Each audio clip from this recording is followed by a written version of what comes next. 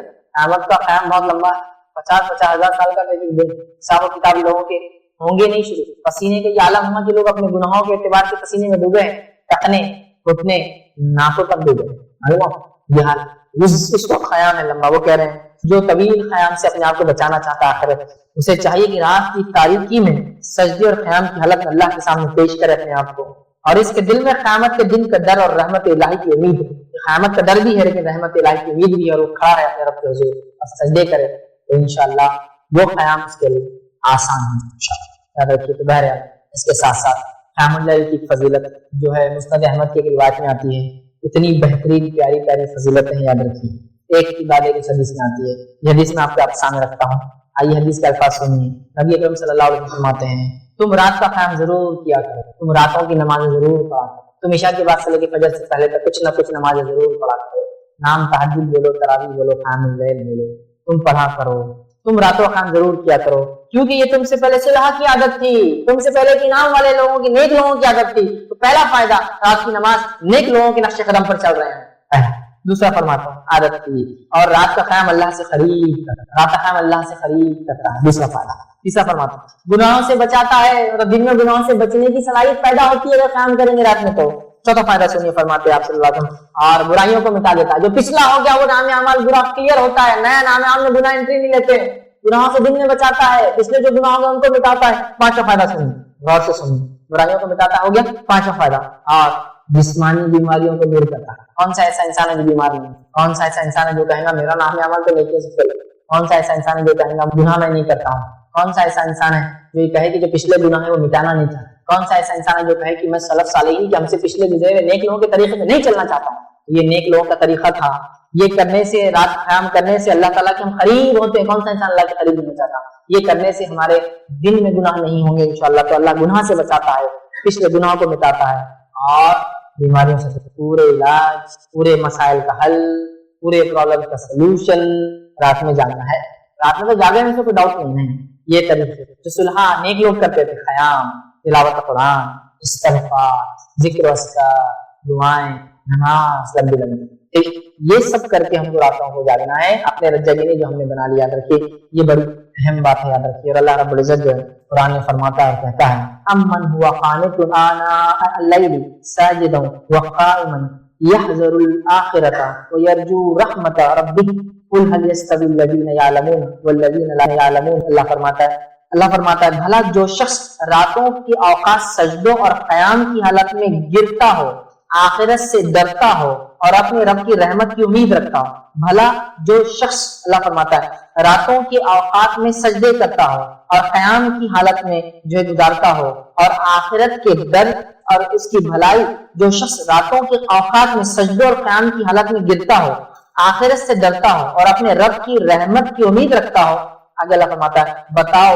بھلا علم والے اور بے علم کیا برابر ہو سکتے ہیں؟ مطلب اللہ تعالیٰ نے رات میں جو سجدے کرتا ہے، قیام کرتا ہے، اس کو کمپیر کر کہا کہ کیا وہ لوگ جو علم رکھتے ہیں اور جو علم نہیں رکھتے برابر ہو سکتے ہیں؟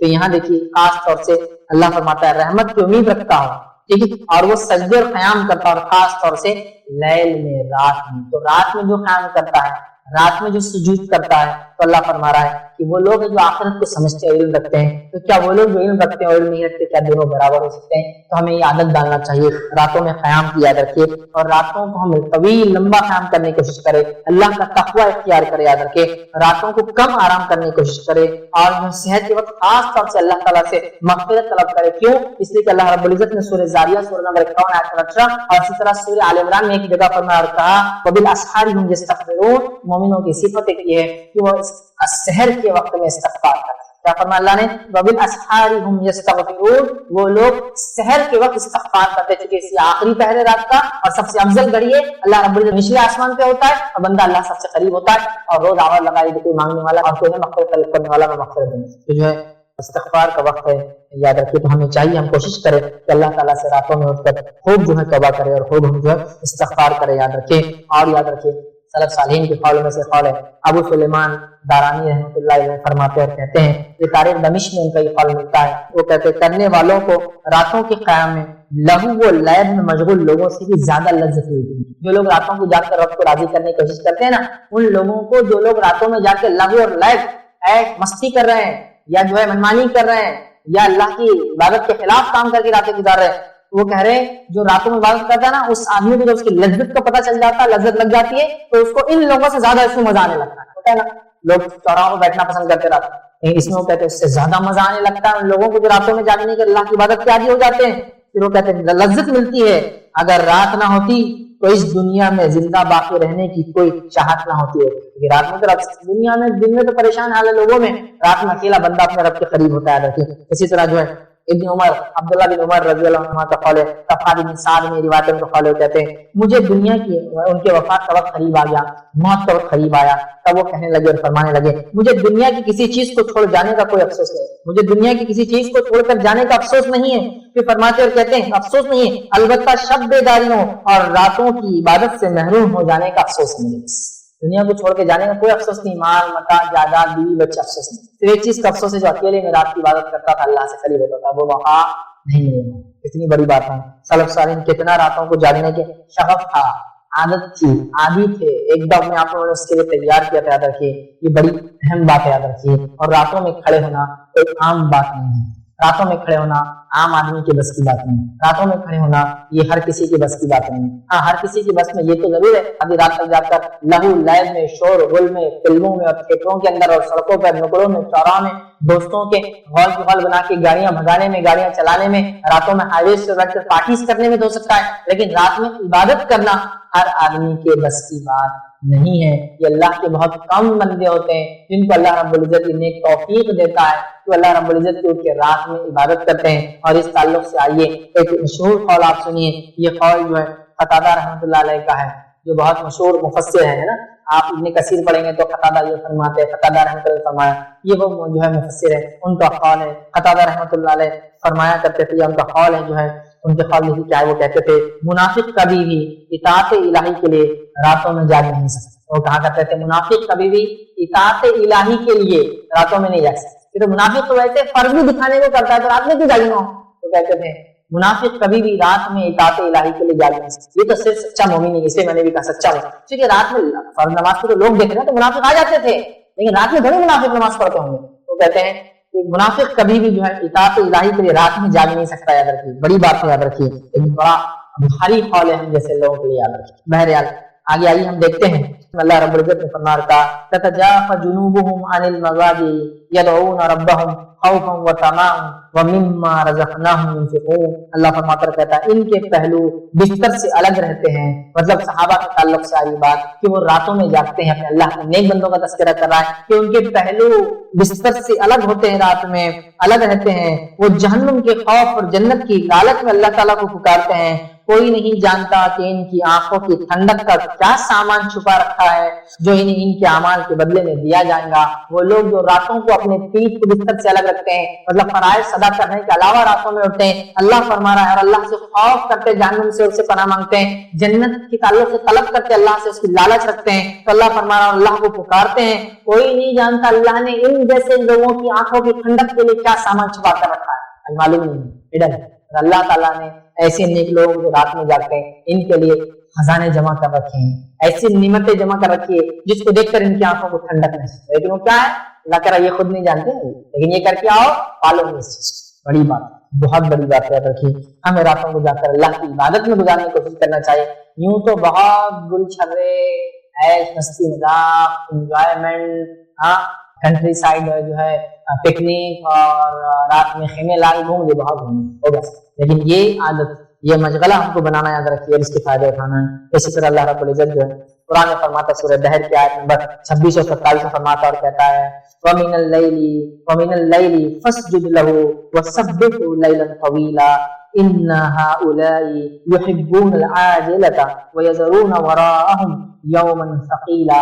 اللہ فرماتا اور کہتا ہے، غور سے سنیے کیا ہے، اللہ فرماتا ہے اور رات کے وقت اس کے سامنے سجدے کر اور رات کا طویل عرصہ اس کی تسبیح کیا کر نبی اکرم صلی اللہ علیہ وسلم کو اسپیشل حکم اور انبیاءوں کے لیے یا نبی اکرم صلی اللہ علیہ وسلم کے لیے رات کی نماز فرض کیا اگر ضروری ہوتی ہے اگر اور آپ ہمیشہ پڑھتے تھے. اللہ فرما رہا ہے وَمِنَ اللَّيْلِ فَاسْجُدْ لَهُ وَسَبِّحْهُ لَيْلًا طَوِيلًا کہ نبی آپ رات میں سجدہ کرے مطلب قیام کرے نماز پڑھے اور رات کا طویل عرصہ اللہ کی تسبیحات بیان کرے. إِنَّ هَؤُلَاءِ يُحِبُّونَ الْعَاجِلَةَ اور اللہ فرماتا ہے اور کہتا ہے بے شک یہ مادی لوگ جو دنیا پرست لوگ ہیں وہ جلدی ملنے والی دنیا چاہتے ہیں اور اجرت سے ملنے والی وہ چیز چاہتے ہیں. تو اللہ عاجلہ وَيَذَرُونَ وَرَاءَهُمْ يَوْمًا ثَقِيلًا اور فرماتا ہے جلدی ملنے والی دنیا کو چاہتے ہیں اور اپنے پیچھے بڑے بھاری دل قیامت کی ہولہ کیا چھوڑے بھلائے لگے.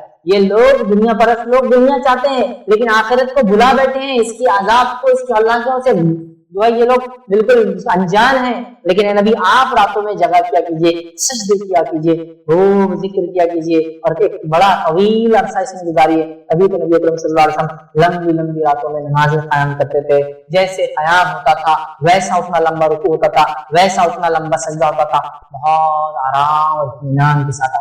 یہ نماز کی کیفیت و تفصیلات دیکھنا ہے تو وتر اور تہجد اور تراویح کی نماز کی تفصیلات میں نے پورا بیان کی. وتر کی نماز کا طریقہ اس پورے مسائل میں نے اس میں وتر اور تہجد کی نماز کا طریقہ اس کے مسائل میں بیان کیا. ہم دیکھتے ہیں سلف صالحین کا یہی طرز تھا اور وہ بہت زیادہ اس میں جو عمل کیا کرتے تھے. ٹھیک ہے, اسی طرح ہم دیکھتے ہیں جو ہے بعض سلف صالحین کے رات کی نماز کے تعلق سے جو اقوال میں سے اقوال ملتا ہے وہ یہ ہے وہ شخص سخت برے حساب سے نجات کی امید کیسے لگا سکتا ہے جبکہ وہ رات بھر سویا رہتا ہے اور پھر دن بھر لہو و لعب اور کھیل تماشے میں گزار دیتا ہے. وہ شخص اللہ سے آخرت مغفرت کی امید کیسے کر سکتا ہے جو راتوں کے اندر وہ جو ہے وہ فرماتے ہیں جو امید کیسے لگا سکتا ہے جو رات بھر سویا رہتا ہے اور دن میں لہو اور لعب فالتو کاموں میں لگا رہتا ہے وہ کیسے سوچ سکتا ہے کہ اس کی مغفرت کی ہے, وہ کیسا امید کر سکتا ہے. تو لہٰذا ہمیں چاہیے کہ ہم خوب جو قیام اللیل کا اہتمام کریں اور اس کی جو کیفیت ہونی چاہیے وہ کیفیت ہم جو اپنے اندر اختیار کریں. اس کے کئی فائدے انشاءاللہ عزیز ہم کو ملیں گے, دنیاوی اور اخروی فائدے تو یقیناً اسی کے لیے ہے. اور وہ لوگ جو سوتے پڑے ہیں یہاں رات کی نماز تو دور فجر بھی نہیں پڑھتے, ایسے ایک شخص کا تذکرہ نبی اکرم صلی اللہ علیہ وسلم کے سامنے ہوا جو فجر بھی نہیں پڑھا اور سوتا رہا. صحیح بخاری کی روایت ہے نبی اکرم صلی اللہ علیہ وسلم فرمایا وہ ایسا شخص ہے جس کے کان میں شیطان نے پیشاب کیا ہے. جب انسان فجر نہیں پڑھتا تو شیطان کیا کرتا ہے پہلے تو پھسلاتا ہے فجر کے ٹائم پر, جب نہیں پڑھتا ہے تو اس کے کان میں پیشاب کر کے چلا جاتا ہے. سمجھ رہے بہرحال ہمیں چاہیے کہ ہم اہتمام کریں, اس کا خاص یاد رکھیے اہتمام کریں. آئیے ایک روایت ہم سنتے ہیں اور نبی اکرم صلی اللہ علیہ وسلم نے اس روایت میں کیا فرمایا وہ بات آپ کے سامنے رکھتا ہوں. روایت کو جب آپ سنیں گے تو ایسا لگتا ہے میرے آپ کے بارے میں بات ہو رہی ہے, بڑی افسوس کی بات ہے, لیکن جو بات بتائے گی بڑی اچھی بات ہے. آئیے ابو ہریرہ رضی اللہ عنہ فرماتے ہوئے کہتے ہیں نبی اکرم صلی اللہ علیہ وسلم نے فرمایا اللہ تعالیٰ ہر شخص سے بغض و ناراضگی رکھتا ہے. اللہ تعالیٰ ہر شخص سے نفرت اور ناراضگی رکھتا ہے. بغض لوگ سمجھتے ہیں دل میں کوئی بات کو اٹھا کر, اللہ تعالیٰ ہر شخص سے بغض اور ناراضگی رکھتا ہے جو اکھڑ مزاج ہو, جو اکھڑ مزاج ہو, بازاروں میں شور و غل کرنے والا ہو. مطلب بازاروں میں کچھ چرچے ہوتے ہیں, شور و غل کرنے والا ہو. یہ فرماتے ہیں رات بھر مردوں کی طرح پڑے رہنے والا, مطلب کوئی نماز نہیں کوئی ذکر و اذکار نہیں, مردوں کی طرح پڑے رہنے والا ہو, دن کو گدھوں کی طرح کام کرنے والا ہو, مطلب فراج وراج سب گئے بس گدھے کی طرح محنت اور مشقت کرتا ہو, کام اختیار کرنے والا ہو, دنیا کے معاملات میں تو بہت جاننے والا ہو اور آخرت کی زندگی سے بالکل غافل اور نادان ہو. تذکرہ جب میں پڑھا تو مجھے لگا اللہ مجھ پر رحم کرے, میرا یہ آپ کا تذکرہ اور ہم لوگوں کا تذکرہ. ایسا انسان ہے سنیے اس کی کیفیت. اللہ ایسے انسان سے بغض اور نفرت کرتا ہے جو انسان کہتا اکھڑ مزاج ہو, مزاج کو بدلو اپنے. دوسرا فرماتے ہیں وہ انسان جو بازاروں میں شور و غل کرتا ہو, مطلب بڑے چرچے ہو اس کے, راتوں کو بالکل مردے کے جیسا سوتا ہو, کوئی ذکر و اذکار کوئی تلاوت کوئی نماز نہیں پڑھتا ہو, دن گدھوں کی طرح محنت کرتا اور کام کرتا ہو, دنیا میں چتر و چالاک ہر چیز کا علم ہو اور آخرت کا پورا غافل ہو. آج ہماری زندگی کیا ہے, دن بھر گدھوں کی طرح کام کرنا, رات بھر جانوروں کی جیسا سونا, پھر دن بھر وہی کرنا. دنیا میں تو ایسی چتر چالاکی کی کون سے برانڈ کا کون سا ڈیزائن, کون سا ماڈل, کون سے ماڈل کا کون سے ماڈل کے پیس میں کون سے چیز کتنی کتنی کیسی کیسی کون سی تبدیلی کے ساتھ کون سے کمپنیوں کی سب پتا ہے ہم کو. لیکن یہی بات قرآن حدیث آیتیں آیتوں کے تعلق سے قرآن اس کی سمجھ ان کو میں سمجھتا بہت کم لوگ نہیں چلے جاؤں گا, نہیں مانا. دیکھیں سب ہم میں ہماری ساری چیزیں. اللہ بغض اور نفرت کرتا ہے ایسے انسان سے. اگر اللہ تعالیٰ ایسے انسان سے بغض اور نفرت کرتا ہے رکھیے جس کے اندر یہ صفتیں ہیں. ہمیں چاہیے کہ راتوں کو اٹھنے والے بنے ہیں, یاد رکھیے, اور دن میں فرائض ادا کرے, راتوں کو کچھ نہ کچھ ہی صحیح ہر عبادت کرنے کی کوشش کیا کریں. یاد رکھیے۔ قیام اللیل کے تعلق سے آئیے کچھ اقوال رکھتا ہوں۔ ایک قول جو عبداللہ بن مسعود رضی اللہ عنہ کا ہے، جو مشہور صحابی ہے، کیا فرماتے آپ سنیے قیام اللیل کے تعلق سے۔ جب آپ سے فرمایا گیا، کسی نے کہا کہ ہم جو ہے قیام اللیل نہیں کر پاتے، رات کی نمازیں نہیں پڑھ پاتے، ٹھیک، تو وہ فرماتے اور کہتے ہیں، اور وہ کہتے ہیں تمہیں تمہارے گناہوں نے اس کے قابل نہیں چھوڑا۔ سبحان اللہ، کیا فرماتے ہیں؟ تمہیں تمہارے گناہوں نے اس کے قابل نہیں چھوڑا کہ تم رات میں قیام کر سکتے۔ سبحان اللہ، کیونکہ رات میں جب انسان قیام کرتا ہے تو اللہ کے گناہوں سے دور کرتا ہے اور پچھلے گناہوں کو مٹاتا ہے۔ تو کہتے ہیں اگر تم رات میں قیام نہیں کر سکتے ہو تو تمہارے گناہوں نے تمہیں اس لائق نہیں چھوڑا کہ تم رات میں اللہ کے سامنے کھڑے ہو، یا اللہ تعالیٰ نے تمہیں اس لائق نہیں رکھا کہ اب تم اس کے سامنے رات میں کھڑے ہو۔ کیونکہ ایسا وقت ہے کہ جو مانگا قبول ہو رہا ہے، مغفرت مل رہی ہے، گناہوں سے اللہ بچا رہا ہے، پچھلے گناہوں کو اللہ معاف کر رہا ہے، اپنی قربت دے رہا ہے، نیک لوگوں کے طریقوں پر چلا رہا ہے۔ تو کہہ رہے تمہارے گناہوں نے نہیں چھوڑا اللہ، سمجھے؟ آئیے آگے ہم بڑھتے ہیں۔ ایک اور قول اسی طرح ملتا ہے، بڑا سخت ہے وہ بھی اپنے آپ میں۔ تو کسی سے کہا گیا میں رات کی نماز کے تعلق سے، تو لوگوں نے کہا کہ ہم استطاعت نہیں رکھتے رات کی نماز کی، تو فرماتے ہیں، یا کسی نے ان سے کہا کہ قیام اللیل کی استطاعت نہیں پاتے، تو ایسا کوئی طریقہ بتائیے جس طریقے کو اختیار کرنے سے ہم قیام اللیل کرنے لگے۔ تو فرماتے ہیں دن کو اللہ تعالیٰ کی نافرمانیوں میں نہ گزارو تو رات کو اللہ تعالیٰ تمہیں خود کھڑا کر لیں گے اپنے سے۔ عبداللہ بن مسعود کیا فرما رہے ہیں؟ تمہارے برائیوں نے، گناہوں نے تمہیں اس لائق نہیں چھوڑا کہ تم رات میں کھڑے ہو سکو۔ یہاں دوسرے قول میں ایک بات مل رہی ہے کہ دن نافرمانیوں مت گزارو تو اللہ تعالیٰ تمہیں خود رات کو اپنے سامنے کھڑا کرے۔ سبحان اللہ، آج ہم نے نہ اپنے دن ایسے رکھے کہ رات میں اللہ کے سامنے کھڑے ہو سکے، نہ راتیں ایسی رکھی ہم نے کہ دن میں اللہ کے سامنے کھڑے ہو سکے، راتیں ایسی کہ فجر غائب ہو جائے نا۔ تو بہرحال ہمیں بہت زیادہ اس چیز کی کوشش کرنا ہے کہ جتنا ہو سکے، جیسی ہو سکے، رات کی نماز تھوڑی کیوں نہ صحیح پڑھنا، 2 رکعت سے عشاء کی نماز کے علاوہ 2 رکعت سے پڑھنے کی ہمیں انشاءاللہ کوشش کرنا یاد رکھیے۔ اور ایسی بیداری جب اپنے آپ میں لائیں گے بڑے فائدے ہوں گے، یاد رکھیے۔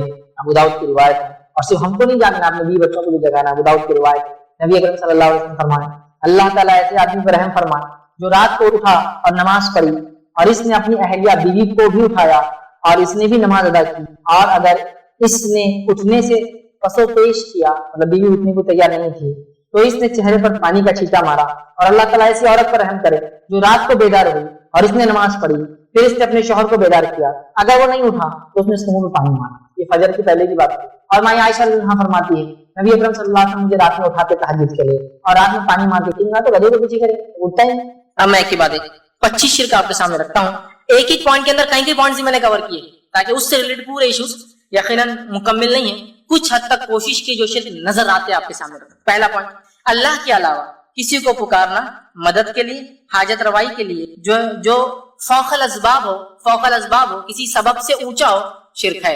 اب اس کا کیا معنی ہے؟ اللہ کے علاوہ کسی اور کو پکارنا مدد کے لیے، حاجت روائی، مشکل کشائی کے لیے، فوق الاسباب کیا ہے؟ اللہ نے کچھ لوگوں کو صلاحیتیں دے رکھی، ان صلاحیتوں کے تحت آواز دینا جائز، اس کو تحت الاسباب، سبب کے تحت، فوق الاسباب، سبب سے اونچا۔ جیسے آپ گڑھے میں گر گئے اور بازو سے ایک انسان جا رہا ہے، اللہ نے اس کو طاقت دی آپ کو کھینچنے کی، آپ بول سکتے ہیں اے فلاں مجھے اٹھا لو، یہ شرک نہیں ہو۔ ورنہ بہت سے لوگ ہوتے ہیں یہ جو ہے وہابڑے بولتے یہ شرک ہے، وہ شرک ہے، پھر ان کی امی سے کھانا کیوں مانگتے ہیں، ابا سے کھانا کیوں مانگتے ہیں، ایسا بولا پھر دے دو، شرک ہو گیا نا، مانگ رہے ہیں تم۔ میرے بھائی تحت الاسباب مانگنا جائز ہے، فوق الاسباب نہیں مانگتے نا۔ ابا اگر دبئی میں تو میں یہاں سے بولتا ابا کھانا دو، امی کھانا دو، امی سامنے ہے، صحت اچھی ہے، پکانا آتا تو بولتا امی کھانا دو۔ تحت الاسباب، سبب کے تحت اللہ نے صلاحیت دی تو مانگ رہا ہوں، سمجھ رہے؟ فوق الاسباب مانگنا تو کسی کو مدد کے لیے، حاجت روائی کے لیے، مشکل کشائی کے لیے آواز دینا فوق الاسباب، سبب سے اونچا۔ دفن منو مٹی نیچے اور آواز دے رہے مدد کر، فوق الاسباب، سبب۔ زندہ بھی ہوتے تو کبھی کبھی انسان مدد نہیں کر پاتا ہے، تو ہوتا ہے آپ کنویں میں گر گئے، کوئی انسان جا رہا سوکھا کنواں ہے، کیا کرے گا وہ؟ بولے گا ارے بھائی رکو، آپ میرے کو مدد لانا پڑیں گی، اس لیے کہ رسی نہیں ہے، سیڑھی نہیں ہے، میں اتر نہیں سکتا ہوں، میری صحت نہیں، مجھے عادت نہیں ہے، اتنا خطرناک ہوا ہے، سمجھے نا؟ اس کی بھی سبب سمجھ۔ تو فوق الاسباب آواز دینا، جیسا کہ کوئی فلاں جگہ دفن ہے اور آپ یہاں سے بولے فلاں مدد کر، یہ ہوا شرک۔ لیکن بازو ایک انسان کھڑا، میں کہوں بھائی میری مدد کے لیے آؤ، یہ شرک نہیں۔ اب لوگ اللہ کے ولی مدد نہیں کر سکتے اور بازو کے آدمی کو آپ بلا رہے، وہ تحت الاسباب بلایا جا رہا ہے، فوق الاسباب ہم آواز نہیں دے رہے اس کو، سمجھ رہے بات؟ لوگ یہاں سے آواز دے رہے، یا فلاں مدد کر، پتہ نہیں وہ کہاں بغداد میں ہے، پتہ نہیں کہاں وہ دفن ترکی میں ہے، یہاں سے آواز دے رہے، سمجھا؟ نہیں ہوتا، یہ فوق الاسباب ہے۔ تحت الاسباب، ڈاکٹر کے پاس جا کے کہنا اس کو زخم ٹھیک کر دو، مطلب علاج کرو، جائز ہے، کیونکہ ڈاکٹر کو صلاحیت اللہ نے دے رکھی ہے، تحت السبب، اس کے سبب کے تحت بول رہے علاج کا۔ ایک عام آدمی کو آپ بولتے ہیں کہ میرا علاج کرو، نہیں، آپ معلوم علاج نہیں کر سکتے۔ فوق الاسباب، آپ کسی جگہ جا رہے اور کہہ رہے اے فلاں میرا یہ ٹھیک کر دے، اور وہ بیچارہ فلاں خود مرا ہوا ہے، وہ کیا ٹھیک کرے؟ سمجھ رہے آپ؟ یہ اصل چیز، پہلی چیز جو کہ بالکل ہمارے پاس عام ہے۔ اور بہت سے لوگوں کو دیکھا گیا، ایک صاحب اللہ ان کو رحم کرے، ہدایت دے، ان کو پتا تھا کہ یار یہ لوگ توحید کی بات کرتے ہیں، یہ کتاب و سنت کی بات کرتے ہیں، تو ان کی گاڑی کبھی چالو نہیں ہوتی، تو اتنے بار اللہ رحم کرے کفر کو دہرانا، میں کفر نہیں، علم کے لیے بتا رہا ہوں، ہر بار ایک ولی کا نام لے کے کک مارتے تھے، کیکا مارتے تھے، تاکہ کچھ تو میں نے جواب دینا، ایسا ویسا میں کچھ نہیں کہتا تھا، جو کرنا ہے کر بھائی، تیری مدد کو اگر آنا ہوں گے تو آپ بھی جائیں، ہر روز ایک نیا پکارتے تھے، صرف اس لیے کہ وہ جلائیں گے اپن، یہ فلاں ہے۔ میرے بھائی یہ جلن دنیا کی تھوڑی سی ہو سکتی ہے، آخرت میں آپ کیا کر رہے ہیں ذرا سوچ، اور اتنا بھی اپنے ولیوں کو چلر بنا دینا میں سمجھتا ہوں ٹھیک نہیں، کی کے لیے بلایا جا رہا ہے،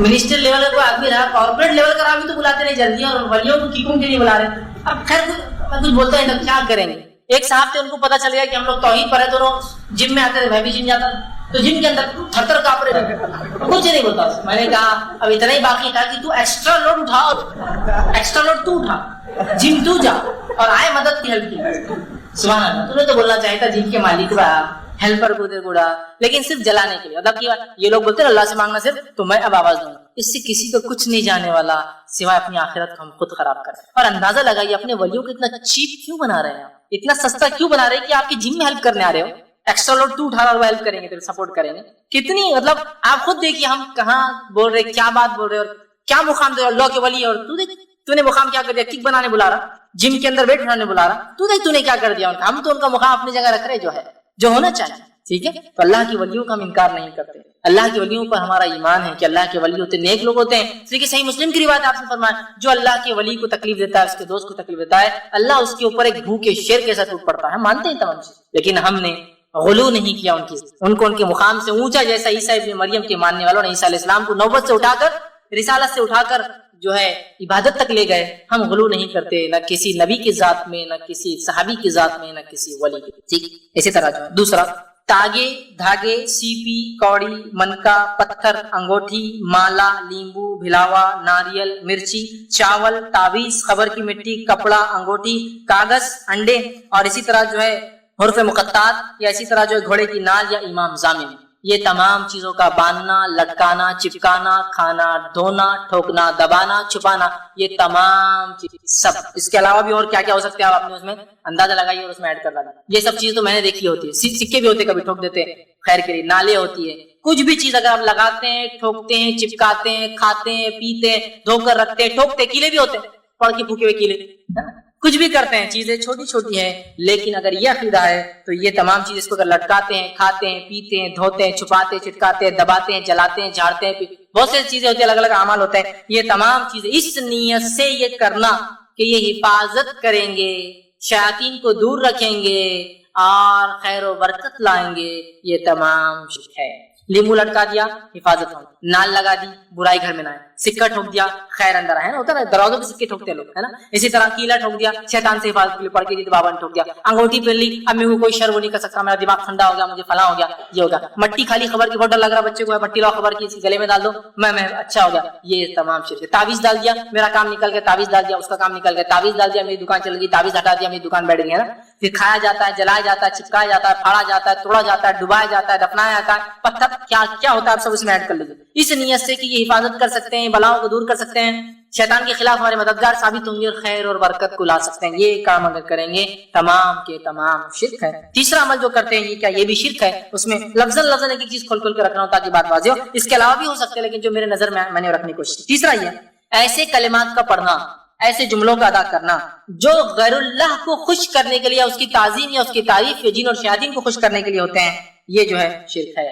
بہت سے کلمات مسلمان پڑھتے ہیں جس کا معنی ان کو خود معلوم نہیں، اور اس لیے پڑھتے ہیں جس میں انبیاء سے دعائیں ہوتی ہیں، شہداء سے دعائیں ہوتی ہیں، شیاطین سے مدد مانگی جاتی ہے، یہ تمام شرک ہے، تمام شرک۔ جب بھی آپ کوئی دعا پڑھے، وظیفہ کرے، پہلے جان لیں کیا پڑھ رہے ہیں، کیا پڑھ رہے ہیں، بہت اہم چیز ہے، یاد رکھیں، ٹھیک ہے، ورنہ شیاطین کو خوش کرنے، انبیاء سے دعائیں ہیں، یا جو ہے پتہ نہیں کس کس سے مدد ہے، جو انبیاء اور غیر انبیاء اور پتہ نہیں ولی ہے نہیں ہے، مسلم اور غیر مسلم مدد مانگی جا رہی ہے، اس کو یاد رکھیے، جو بھی کلمات جملے آپ پڑھیں اس بارے معلوم ہو کیا پڑھا جا رہا ہے اور وہ ثابت ہونا بھی چاہیے، اور اسی طرح جو ہے پتا ہو کیا، ورنہ ایسی چیزیں بھی ہوتی ہیں جس میں کلمات غیر اللہ سے مدد مانگنا۔ چوتھی چیز، اللہ کے علاوہ دوسروں کے لیے قربانی کرنا، نذر اور نیاز کرنا، چاہے وہ زندہ ہو، چاہے مردہ ہو، چاہے انسان ہو، چاہے جن یا کوئی غیر ہو، یاد رکھیے یہ شرک ہے۔ اللہ کے علاوہ کسی اور کے لیے قربانی کرنا، نذر اور نیاز مانگنا، قربانی، نذر، نیاز، جس کو منت کہتے ہیں عام زبان میں، قربانی کرنا، نذر مانگنا، نیاز کرنا یا منت مانگنا غیر اللہ سے شرک، نہیں نہیں نہیں نہیں، ہم اللہ کے نام سے کرتے بس وہ در پہ کرتے تھے. وہی تو مسئلہ ہے. مشرکین بھی تو یہی کر رہے تھے. اللہ ہی سب سے بڑا رب تھا, کسی اور کا در اپنا لیا تھا اللہ کو خوش کرنے کے لیے. وہی تو شرک تھا ان کا, اس لیے تو مشرک کہلائے. وہ بتوں کو کیا کرتے, بتوں کے سامنے قربانی کرتے کہ اللہ خوش ہو, یہ قربانیوں کو پہنچائے. ہم بھی وہی کر رہے کہ فلاں بابا کے پاس کریں گے تو اللہ تک پہنچائیں. وہی تو شرک ہے میرے. اسی کو تو شرک کہا گیا, اسی کو تو سمجھنے کی ضرورت ہے. اور اس کو یہ نہیں کہو اپنے بابا کے خلاف بات ہو رہی ہے, اس کو ایسا مت لیجیے کہ ہمارے خلاف اور ان کے خلاف. بات یہ ہے کہ ہمیں بہت سنجیدگی سے سوچنا ہے, کہیں کوئی عمل ہمارا رب کے خلاف تو نہیں جا رہا. وہ اصل دنیا لاکھ ناراض ہو کچھ فرق نہیں پڑتا میرے بھائی, رب ناراض ہو. ٹھیک ہے. اسی طرح پانچواں کام, اللہ کے علاوہ کسی اور سے دعا مانگنا اور پناہ طلب کرنا.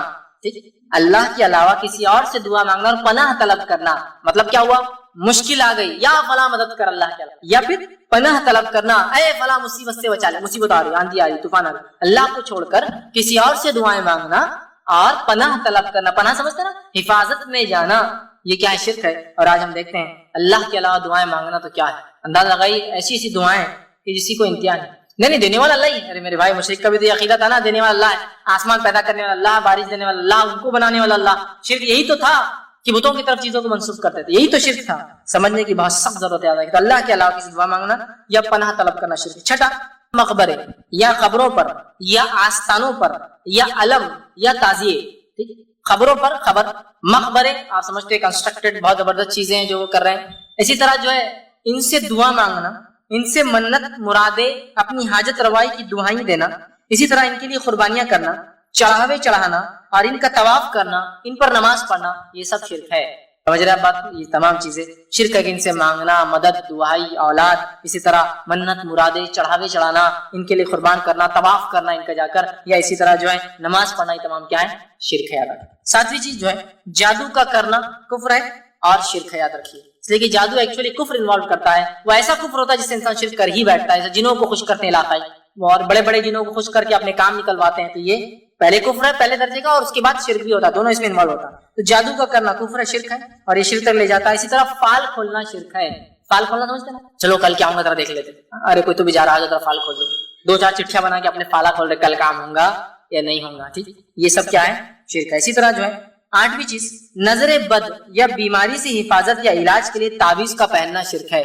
نظر بد, ارے بری نظر بہت جلدی لگ جاتی, بچے کو تعویذ ڈال دی, وہ ذرا کمزور ہے اس کا معاملہ, نظر جلدی لگ جاتا ہے. اسی طرح جو ہے بیماری سے, نظر بد سے حفاظت کے لیے یا علاج کے لیے, نہ ہو بول کر یا علاج کے لیے. ارے بہت بیماری بہت گھٹی, کیا کرو, ٹھوک دو بولے ایک ساتھ تعویذ, کیا ہوگا, بیماری نہیں آئے گی. کیا لکھا ہو تعویذ میں, تو قرآن. میرے بھائی قرآن شفا ہے, یہ میں بھی مانتا ہوں, لیکن اگر ڈاکٹر آپ کو چٹھی لکھ کے دے دوا کھاؤ اور چٹھی کو جب پڑھ کر گلے میں ڈال کے گھومے تو شفا ہوتی؟ نہیں, شفا بولے تو شفا, قرآن شفا ہے. وَنُنَزِّلُ مِنَ الْقُرْآنِ مَا هُوَ شِفَاءٌ وَرَحْمَةٌ لِلْمُؤْمِنِينَ, ہم نے قرآن کو نازل کیا ہے جو کہ مومنوں کے لیے شفا اور رحمت ہے. بات تو صحیح, شفا بولے تو شفا. اللہ نے قرآن میں کہا شہد میں شفا ہے, تو شہد کا ڈبی بھر کے گلے میں لٹکا لینا. وہی لفظ جو قرآن کے لیے, وہی لفظ شہد کے لیے بھی قرآن میں کہ شفا ہے. تو اب شہد کو لینا, کھانا نہیں, کبھی بیمار ہوتا لے کے گلے میں لٹکا کے گھومنا, شہد ہے نا, شفا ہے, قرآن میں تو ختم.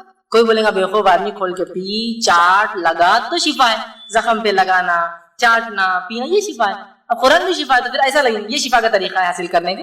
دوا میں شفا ہے, ٹھیک ہے, تو دوا کا ڈبہ لو اور گلے میں لٹکا کے گھومو, اس میں شفا, ٹھیک ہے, استعمال آگے. آیت الکرسی ہے, ٹھیک ہے, تو پڑھو گا تو شیطان دور بھاگے گا. گلے میں لٹکانے سے بھگتا ہے, گلے میں لٹکانے سے بھگتا ہے. ایک حافظ قرآن انسان کیا ہے, اس کے تو پورے سینے میں قرآن ہے, اس کو شیطان نہیں بہکاتا کبھی آگے, پورے آیت الکرسی کا پورا قرآن بھرا ہوا اس کے اندر, نہیں بہکاتا کیا, بتائیے. جب حافظ قرآن پڑھیں گا تو وسوسے سے دور ہے نا. یہ ہے میرے بھائی, پڑھنا ہے, عمل کرنا, یہ مانا ہے اس کا. ٹھیک ہے, لٹکا کے گھوم رہے آپ. نہیں, قرآن تو جائز ہے, غیر قرآن جائز نہیں. حدیثوں میں جو آتا ہے وہ بت والے تعویذ رہتے تھے, بس ہر چیز کو لے جاؤ اور وہاں لے جا کے لگا دو. یہ تو بنی اسرائیل کے لیے ہے, یہ تو فلاں قوم کے لیے ہے, یہ تو نوح علیہ السلام کے لیے, یہ تو قریش کے لیے, تو فلاں کے لیے. ہم کیا, ہم پورے کے پورے جنتی کچھ بھی نہیں کرتے. یہ اپنے آپ پہ لاگو کرنا ہے. ٹھیک, تو نظر بد یا بیماری کے علاج یا شفا کے لیے تعویذ کا لٹکانا پہننا شرک. نویں چیز, وہ عمل جو خالص اللہ کے لیے کیا جانا چاہیے وہ دوسروں کے لیے کرنا شرک ہے. مثلاً ایسی محبت جو محبت کا تقاضا کہ اللہ سے کی جائے کسی اور سے کرنا, یا ایسا ڈر جو صرف اللہ سے رکھا جائے کسی اور سے رکھنا. مثال ایسے کام جو خالص اللہ کے لیے ہونے چاہیے کسی اور کے لیے کرنا شرک ہے. مثال کے طور پر ایسی محبت کسی سے کرنا جیسا اللہ سے کرنے کا حق ہے, اور ایسا ڈرنا کسی مخلوق سے جیسا اللہ نے ڈرنے کا, یہ بھی شرک ہے. بہت سے لوگوں کو جتنا ڈر اللہ کی غضب سے, اس کے عذاب سے نہیں لگتا, اس سے ڈر ان کو ایک شیطان کا قصہ سنا لگنا شروع ہوتا, تھر کانپ رہے, رات میں نیند نہیں آ رہی. عذاب کا بولو, جہنم میں عذاب ہے, جہنم میں عذاب دیکھا جائے. ایک شیطان بولتے ارے یار رات بھر پیخانے لگ گئے, پیشاب چھوٹ گیا میرا, نیند نہیں آئی, ڈر لگا, باہر جانے. دیکھیے مطلب جتنا ڈر اللہ کی جہنم سے نہیں اس سے زیادہ ڈر ان کو اللہ کی مخلوقات سے لگتا ہے مختلف. لیکن اس کا ہرگز معنی نہیں. ایک صاحب مجھ سے پوچھنے لگے کہ مجھے، میں نے ایک بار ایسا درس میں بیان کر دیا اور وہ ایک خطرناک کتے کے سامنے جا کے کھڑے ہو گئے. لوگوں نے پوچھا یہ کیوں؟ بولے اب میں ڈرتا نہیں اللہ کے علاوہ کسی سے. میرے بھائی یہ معنی نہیں تھا اس کا کہ آپ کتے کے سامنے، شیر کے سامنے کھڑے ہو جا کے اور بولے میں ڈرتا نہیں کسی سے. معنی یہ جیسا ڈر اللہ سے ہونا چاہیے. دیکھیں تحت الاسباب ڈر تو شیر چیتے سے کر سکتے، اس لیے کہ اللہ کے رسول نے فرمایا 5 جانوروں کو تو نماز میں مار سکتے ہو. اس میں فرمایا سانپ نماز میں مار سکتے، بچھو ہے. کیوں؟ نہیں میں ڈرتا نہیں ان سے، اللہ جو کرنا ہے کریں گے. نہیں، تحت الاسباب جو کوشش کر سکتے کر دو، پہلے مار دو پھر دیکھا جائے گا اللہ نے جو فیصلہ کیا کاٹیں گے نہیں کاٹیں گے نقصان ہوگا. سمجھ رہے؟ فوق الاسباب ڈرنا، ایسا ڈر جو اللہ سے ہونا چاہیے، ایسی محبت جو اللہ سے ہونی چاہیے. جیسے بہت سے ہوتے ہیں نا جو عاشقی کے چکر میں جاتے ہیں، ایسی محبت کرتے جو محبت اللہ سے ہونا چاہیے کہ اگر سامنے والا نہ ملے تو بھی مت زندہ رہے میں بھی نہیں، دونوں مر جاتے ہیں. مطلب اپنی زندگی کا مقصد بھول جاتے ہیں. گویا ویسی محبت انہوں نے اللہ کے علاوہ غیر اللہ سے کر لی جیسی محبت کس سے ہونا چاہیے تھا؟ اللہ سے. سمجھ رہے؟ اپنی زندگی کو ختم کر لے رہے ہیں، اپنی جانیں لے رہے ہیں، دوسروں کی جانیں لے رہے ہیں. یہ ہوا وہ معاش. ٹھیک، تو وہ کام جو خالص اللہ کے لیے محبت، نفرت، دینا لینا، خالص اللہ کے ڈر، وہ کسی اور کے لیے کریں. اسی طرح 10واں پوائنٹ، چیزوں پر صلیب کا نشان بنانا یا کالے ٹیکے لگانا. چیزوں پر صلیب کا نشان بنانا یا کالے ٹیکے لگانا یا لٹکانا یا اور کوئی شکلیں مختلف اور بھی ڈیزائنز بنانا، ٹھیک، اس نیت سے کہ یہ حفاظت کریں گے، یہ بھی شرک. اسی طرح 11واں پوائنٹ جو ہے، سورج یا چاند یا ستارے، ٹھیک، ان کے اندر ان کے آنے اور جانے میں تاثیرات ہے سمجھنا. تاثیر سمجھنا، تاثیر ہے یہ سمجھنا، اور کام ہونے یا نہ ہونے کا عقیدہ رکھنا، یہ بھی شرک. جیسے کہ آج جو ہے اتوار ہے، اتوار کے دن تھوڑا ٹھیک رہتا، پیر کا دن بہت اچھا رہتا، منگل کا دن بہت برا رہتا، بدھ کا دن تو اور خطرناک ہے. جیسے کہ آپ سب بیمار ہوتے بدھ کا دن تھا، بدھ تو خطرناک ہے. ٹھیک ہے، اس کے بعد جمعہ کا دن بہت اچھا ہے، جمعہ رہا، جمعہ کا دن سب سے اچھا ہے، ہفتے کا دن بہت خطرناک ہے. ڈیفائن کیا نام؟ تو گویا سورج اور چاند اور ستاروں میں تاثیر ہی تو ہے. سورج جب ایک دن نکلتا ہے تو برائی لاتا ہے، دوسرے دن اچھائی لاتا ہے. ستاروں میں ستاروں کا کام سورج کا تو ٹھیک ہے، ستاروں کہاں ستارے نا، منگل برائی لاتا ہے. آج تو منگل ہی نکال دیا منگل. سمجھے؟ ہم نے تو معبود دنیا کو بنا رکھا ہے نا اپنے ہر چیزوں کو. دیکھیے یہی تو ہے سورج اور ستاروں اور سیاروں کے آنے اور جانے میں تاثیر سمجھنا. نہیں آج کوئی کام کرنا منگل کے دن سکسیسفل نہیں ہوتا، جمعے کے دن کرنا اچھی بات ہے، کوئی ضروری نہیں. نہیں ہم یہ عقیدے کو نہیں مانتے. ماشاءاللہ بہت بڑی بات ہے، آپ عقیدے کو نہیں. آپ گھر میں کوئی شادی بتا سکتے منگل یا ہفتے کو بھی؟ وہ نہیں کرتے، جمعہ رہتا نا اپنے پاس. مسئلہ وہی تو کہیں نہ کہیں آگے پھر معاملہ اٹک رہا ہے. وہی تو مسئلہ عقیدے کا. نہیں شادی ہونا تو ہمارے گھر میں اثر کے بعد ہی ہونا، مغرب ہو گئی طلاق ہو جاتی ہے 2-4 مہینے. سورج ڈوب گیا مطلب زندگی کا سورج بھی ڈوب جاتا ہے. سورج کے ڈوبنے سے نحوست طلاق ہو سکتی ہے رشتے میں. یہی تو ہے تاثیر، یہ تو میں بتانا چاہ رہا ہوں. آج کوئی کام مت کرو، رات میں بیٹے تم پہلے نہیں، آج اماوس کی رات ہے، اماوس آج چاند غائب ہوگا پورا ہے نا، اور تم پہلن ہے، اور پہلن پر اور ظلم ہو سکتا ہے اگر تم پائل ہو تو. پائل ہو گئے تو پھر تو وہ پتا نا پائل کیا ہے. بچے پیدا 2 طریقے سے ہوتے ہیں ماں کے پیٹ میں. اس کے علاوہ کوئی پوزیشن ہو تو پھر ان کو سیزرین کر کے نکالنا پڑتا ہے. ایک پوزیشن ہوتی ہے سر پہلے باہر آتا ہے، دوسرا ہوتا ہے پیر پہلے باہر آتے ہیں. ٹھیک، جنرلی بچے سر سے پیدا ہوتے ہیں، خاص طور سے بچے پیر سے ہوتے ہیں. اور جو بچے آڑے ہو جاتے ہیں چاہے پیٹ کی طرف سے پیٹ کی طرف سے، ان کو سیزرین کرنا پڑتا ہے. وہ پیدا نہیں ہو سکتے نارملی، تو ان کو پیٹ سے نکالنا پڑتا ہے. تو پیر سے پیدا ہوئے تھے تو اس پر تم پہلن ہے، اور آج اماوس کی رات ہے. اسی طرح ایک اور رات پورنیما ہے بیٹا، آج پورا چاند ہے تو میرے چاند کو چاند 2 چاند ایک ساتھ نہیں ہو سکتے باہر، اپوزیشن ہو جائے گا تو میرا بیٹا باہر نہیں جائے گا کیونکہ آج پورنیما ہے، پورا چاند ہے. اس سے فلاں ہو سکتا ہے، یہ ہو سکتا ہے، فلاں ہو سکتا ہے، خاندان پر اثر پڑ سکتا ہے، نسلوں پہ اثر پڑ سکتا ہے، تقدیر پر اثر پڑ سکتا ہے، اچھے اور برے پہ اثر پڑ سکتا ہے. تم بیمار ہو سکتے ہو، تم کو نظر لگ سکتی ہے، یہ ہو سکتا ہے. سمجھ رہے بات؟ کہاں گئے تھے تم لوگ؟ گئے تھے دیکھو اماوس ہو گئے تھے تو ہونا ہی چاہیے. پورنیما کے دن یہ کام کے لیے ہونا ہے. شادی تمہاری منگل کو ہوئی تو تمہارے پاس اچھا ہو ہی کیسا سکتا ہے؟ اچھا لگا ویسے تم شنیچر کے دن دکان کھولے تھے تمہاری، تو کہاں سے تمہاری دکان سکسیسفل ہونے والی ہے نا. شادی جب تو اخرب چل رہا تھا، جب تو نہیں چل یہاں پر پتا چل رہا تو اخرب کیسا پیچھے لگتا. شادی ہوئی جنوری اخرب چانس میں شادی طے ہوگی کون سا مہینہ طے کرے؟ آپ دسمبر میں رکھ لیں گے. سب ہوتا ہے ایک بار رک جاؤ، یہ شادی نہیں ہو سکتی. اور وہ آئیڈیا آتا تھا باراتوں کا سواگت تو نہیں کرنا ہے، باراتوں کا سواگت نہیں کرنا ہے. کیا کرنا ہے؟ جنتری لائی جائے پہلے. پھر جنتری لاتا پرانا کیلنڈر پتہ نہیں کیا کیا باری والی کہاں اب نکالو کہ وہ وقت کہیں ستارے اس بروج میں تو نہیں جس کو عقرب کا نام تھا اسکارپین بچھو، کہیں ستارے اس بروج میں تو داخل نہیں ہے اس تاریخ میں، تو عقرب پیچھے لگ جاتا تھا. عقرب مطلب بچھو پیچھے لگ جاتا، لہٰذا ہم نہیں کر سکتے. یہ سب گریک میتھولوجی ہے. اسکارپین کنگ بول کے پکچر بھی ہے، اسکارپین کے اوپر بہت وہ ستارہ ہے، بہت خطرناک ستارہ ہے، وہ کس کے پیچھے لگ جاتا ہے؟ وہاں وہ عقرب لگتا ہے، اسکارپین پیچھے لگ جاتا ہے کسی بھی کام. دیوتا بھی ہے لیکن خطرناک دیوتا، دیوتاؤں کی بھی ہوا نکال دیتا ہے، اتنا خطرناک. مطلب اسکارپین جو ان کے گاڈز ہیں